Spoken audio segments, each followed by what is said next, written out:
ನಾವು ಸ್ಟೇ ಮಾಡ್ತಾ ಇದ್ದ ರೆಸಾರ್ಟಲ್ಲಿ ಟ್ರೆಕ್ಕಿಂಗ್ ಕೂಡ ಇತ್ತು. ಸೊ ನೋಡೋಣ ಅಂತ ಹೋದ್ವಿ.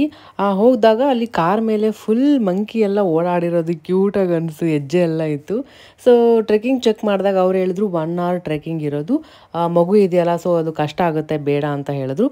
ನನಗೂ ಕೂಡ 1 ಅವರ್ ಅಂದರೆ ಈಗ ನಾನು ಕರ್ಕೊಂಡು ಹೋಗೋದು ಬೇಡ, ರಿಸ್ಕಿ ಅನಿಸ್ತು. ಸೊ ಹತ್ರದಲ್ಲೇ ಒಂದು ವಾಟರ್ ಫಾಲ್ಸ್ ಇದೆ, ನೀವು ಹೋಗ್ಬಿಟ್ಟು ಬೇಕಿದ್ರೆ ನೋಡ್ಬೋದು, ಅದು ತುಂಬ ಚೆನ್ನಾಗಿದೆ, 5 ನಿಮಿಷದಷ್ಟೇ ಅಂತ ಹೇಳಿದ್ರು. ಸರಿ ಅಂತ ಅದಕ್ಕೆ ಹೋಗಿ ಫೋಟೋಸ್ ಎಲ್ಲ ತೆಕ್ಕೊಂಡು ಬಂದ್ವಿ.